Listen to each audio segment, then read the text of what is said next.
Good morning, I'm Paolo del Rosario and welcome to Weather HQ. Today's headlines. Multi-sectoral groups are questioning the Supreme Court's ruling allowing commercial fishing vessels on municipal waters. We'll have Oceana Philippines later to talk about the implications of the court's decisions. In Canada, an intense cold snap blankets Niagara Falls in a heavy layer of snow and ice. And January 2025 is shaping up to be one of Moscow's warmest on record. The details on global weather.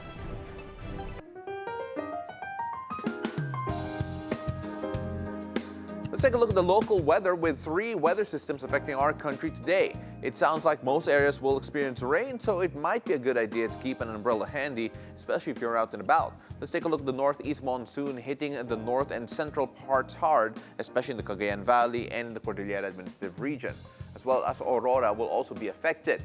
This rainy and cool weather is perfect weather for staying cozy indoors. Meanwhile, the shear line is adding more rain to southern Luzon and the Visayas region, so expect scattered showers and thunderstorms over the Bicol region, eastern Visayas, Laguna, Quezon, Oriental Mindoro, Marinduque, Romblon, Aklan, and Capiz. The easterlies aren't letting up either, bringing more moisture to the Caraga, Davao de Oro, Davao Oriental, so folks in those areas might be in for a bit of a soggy day. And for the rest of the country, you can expect generally fair weather conditions. It sounds like the rain is just isolated showers and thunderstorms popping up here and there, especially over in the afternoon. Again, that's for the rest of the country. Let's take a look at the sea conditions here, where a gale warning is up in the northern and eastern coast of northern Luzon, particularly in the Batanes, Cagayan, Babuyan Islands, the Ilocos Norte, as well as Isabela. This warning also extends to the eastern coast of central and southern Luzon, as well as the eastern seaboards of the Visayas. Mariners in these areas are strongly urged to avoid going out to sea due to the expected rough to very rough conditions, with waves potentially reaching heights of 4.5 to 5 meters. It's also a bit of a double-edged sword, though. While the rest of the country has light to moderate seas, those rough conditions are a stark reminder of how unpredictable the weather can be. Now, it's great to know that mariners are encouraged to stay alert and prepared, but hopefully they'll be able to take shelter or postpone their trips for safety, especially in the aforementioned areas. Now, let's take a closer look at the forecasted temperatures and weather conditions for key cities and provinces across Luzon, Visayas, and Mindanao as provided by the Metro Weather System.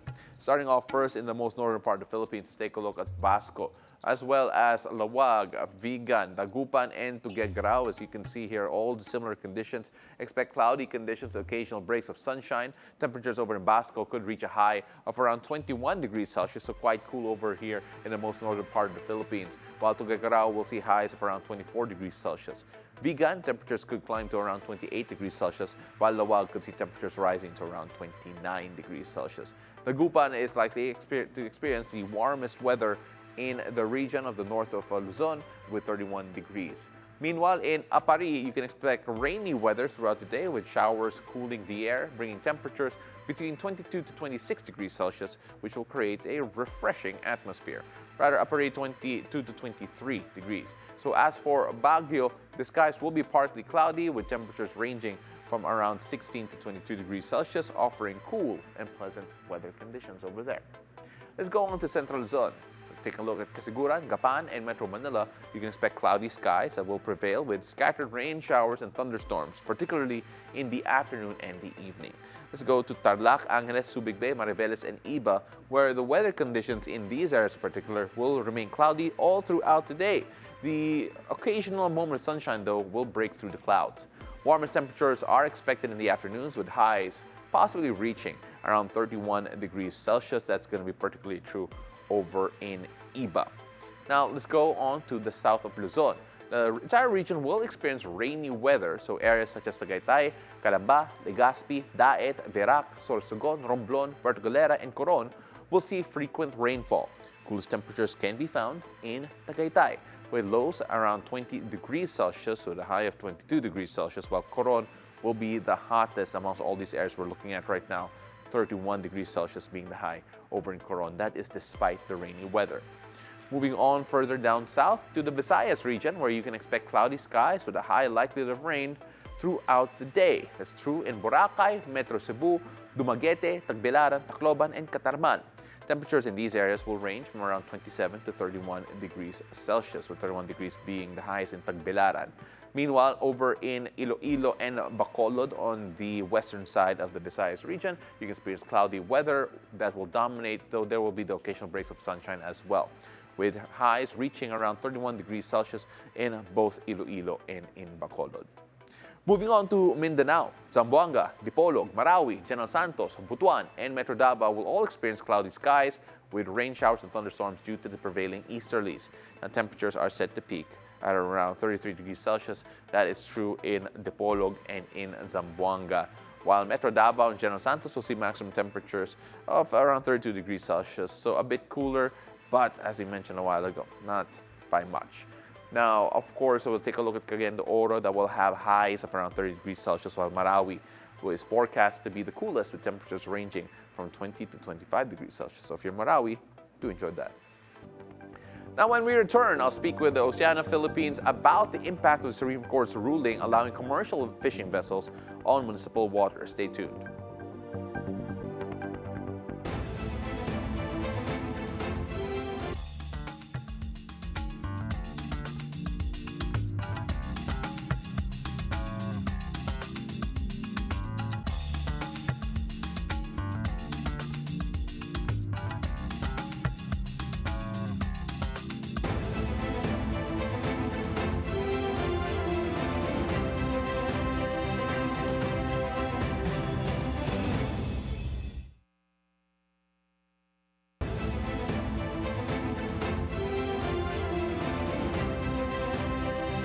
Welcome back. You're still watching Weather HQ. I'm Paolo del Rosario. Several groups, especially fish folk, questioned the Supreme Court ruling allowing commercial vessels on municipal waters. Joining us via Zoom is Oceana Philippines Senior Director for Campaigns, Legal and Policy, Attorney Eliza Osorio.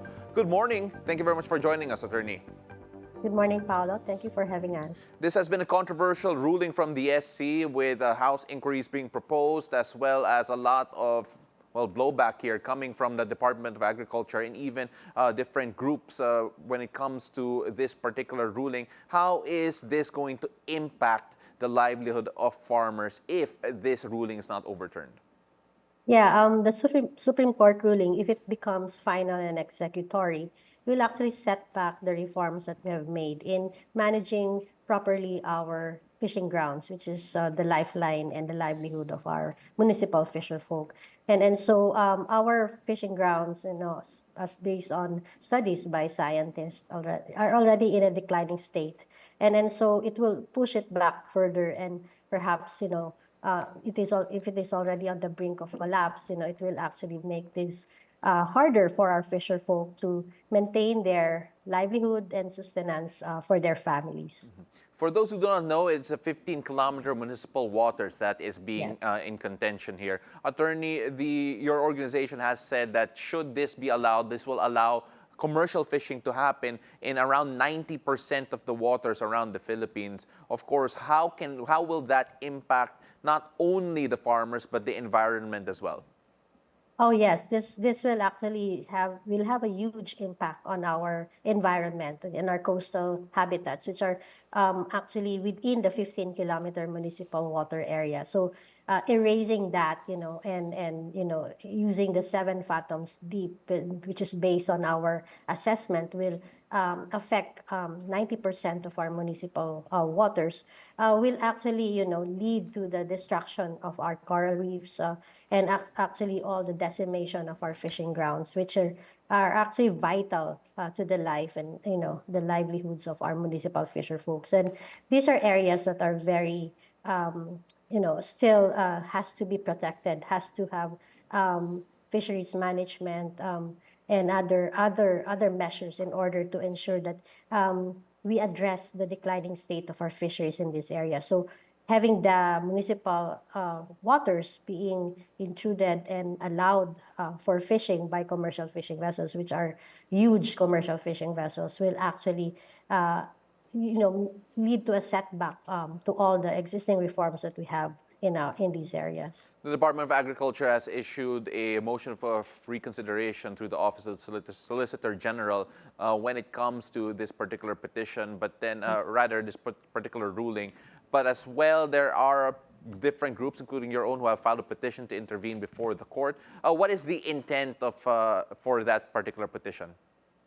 Yes, we want to seek, of course, a reconsideration of the Supreme Court ruling because we are allowed to seek for reconsideration. And under our rules of procedure for environmental cases, ordinary citizens, civil society organizations, fisherfolk are allowed to intervene in these cases before the decision attains its finality. And so our intent is really to seek for social justice, which is the spirit of our Constitution and the preferential right given to our fisherfolk to access our municipal water resources. And so I think we want to make sure that those who have less in life will have more in law, which is the essence of social justice. And gusto namin patas, ang laban, and this is for the livelihood of our artisanal fisher folks. Of course, you talk about the artisanal fisher folks, of course, the small fisher folk compared to the commercial fishing vessels that we see. When it comes to the impact on the coral in particular, the DA did mention that there is a risk that at the depth of 7 fathoms or 12 meters, corals are at risk and could be damaged. Will corals actually be healthier? Should only small fisher folk be allowed in that area of the 15 kilometers for the municipal waters? Yes, commercial fishers are often equipped with active and often destructive fishing gears. And, this is actually occurring right now, even if the law actually currently disallows them to intrude into municipal waters. And as we see it, the consequences are dire. We have depleted fish stocks, the loss of critical spawning grounds, worsening poverty, and hunger among our already marginalized fisherfolk communities. Of course, this is one of the major concerns for your organization for sure, but then let's also talk about some of the other concerns that you consider as threats to the environment, in particular around municipal waters. Illegal fishing especially has been something that we have to discuss in general. How is that a threat to marine diversity, or at least sustaining that here in the country? Yeah, so illegal, unreported, and unregulated fishing, which is actually the essence of, RA 10654, the amendment given to the Fisheries Code in 2015, is really prevalent all over the municipal waters in the country. So we have our Karagatan Patrol, which actually detects the presence of these illegal, unreported, and unregulated fishing activities inside municipal waters. And we see, though, that this, as I mentioned earlier, these commercial fishing vessels are often equipped with very efficient gears and very destructive gears as well. So you have what you call modified Danish seine, which is actually already illegal per se, but actually still being detected all over the archipelago. And this uses tom weights that are very heavy material that will be dragged on our fishing on the seafloor.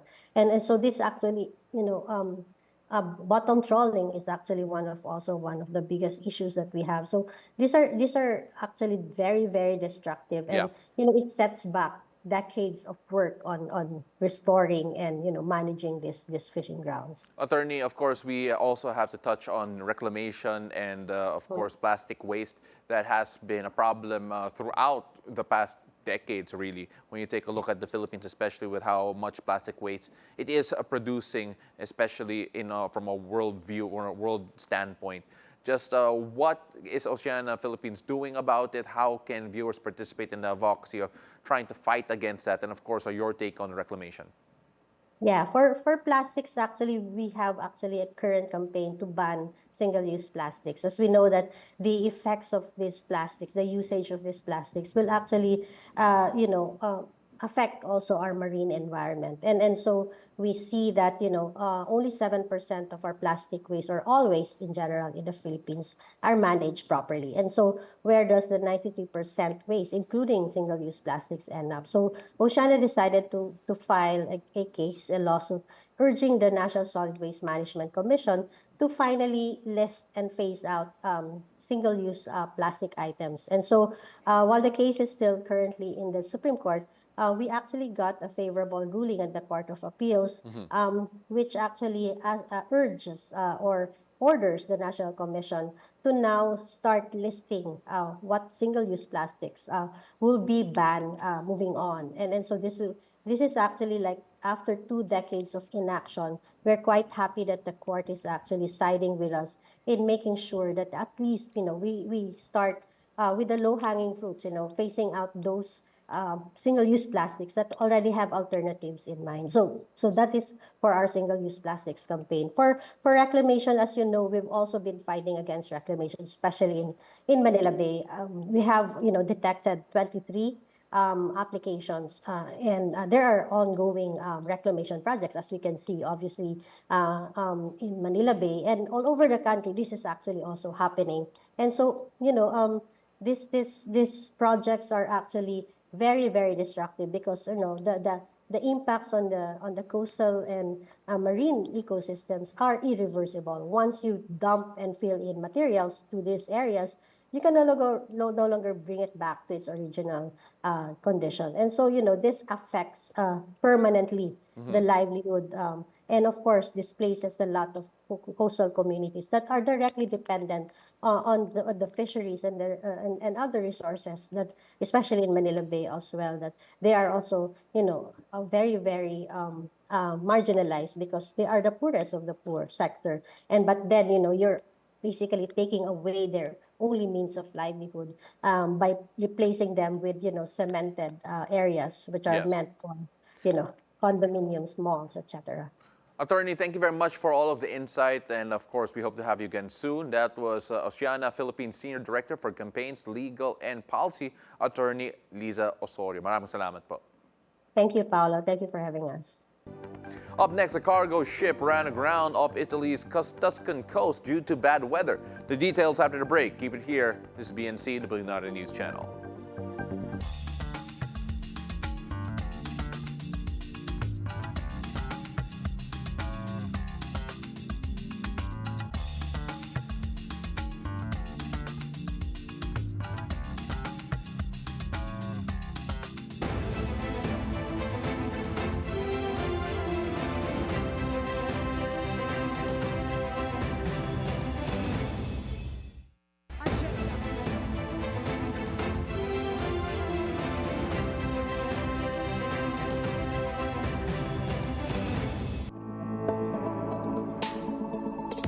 Welcome back to Weather HQ. Let's take a look at the global weather.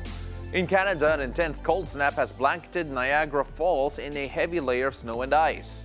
Footage captured from the New York side reveals the iconic landmark enveloped in a thick covering of ice and snow.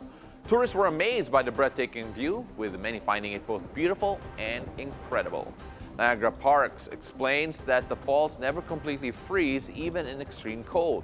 As temperatures drop, mist and spray create a thick ice crust over the flowing water, giving the illusion of a frozen waterfall, while the water still flows beneath the icy layer. January 2025 is shaping up to be one of Moscow's warmest on record, with 2 recent days breaking all-time daily temperature highs. Temperatures have remained above freezing, with readings reaching 3.8 degrees Celsius, far higher than the typical sub-zero winter temperatures. The unusual warmth has led to less snow and more mud, making activities like dog walking challenging. Moscow is on track for its second warmest January since records began, possibly surpassing 2020's record. Meteorologists note that this trend reflects the increasing frequency of warm years due to global warming. While some residents enjoy the mild weather, others express concern, with many feeling the lack of snow disrupts nature and traditional winter activities. Climate experts stress that even if January 2025 doesn't set an all-time record, the trend of warmer winters is likely to continue. A cargo ship, the Guangrong, ran aground off Italy's Tuscan coast after bad weather caused it to drift from its anchor at Marina de Carrara. The Cyprus-flagged vessel, over 100 meters long and carrying stone rubble and 100 tons of diesel fuel, struck a pier in Massa. The Coast Guard rescued a 12-member crew, mostly Ukrainians, with no immediate fuel spill reported. Local authorities are concerned about potential environmental risks, and calm seas allow for further checks on possible diesel leakage. And that's Weather HQ for today. Join me again tomorrow, whatever the weather, here on BNC, the Bilyonaryo News Channel. I'm Paolo del Rosario. Have a great morning.